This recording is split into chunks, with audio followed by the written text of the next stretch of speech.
Mag-warm up muna kayo. Dahil wala kaming oras para maghintay.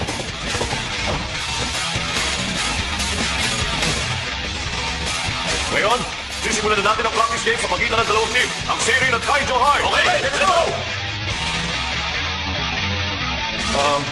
Magsisimula na tayo. Serin High, kulang pa kayo ng isang player sa starting lineup nyo.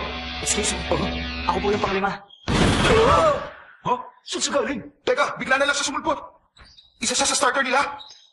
Hindi mo napansin nasa harap natin siya. Ikaw, Kasabats. Ako rin. Hindi ko siya napansin. Hindi nakakatuwa to. Pagkatapos silang magyabang, akala ko naman may mga magagaling talaga silang player. Makikita natin. Huh? Maaaring tama kayo. Baka higit pa sila sa inaasahan nyo.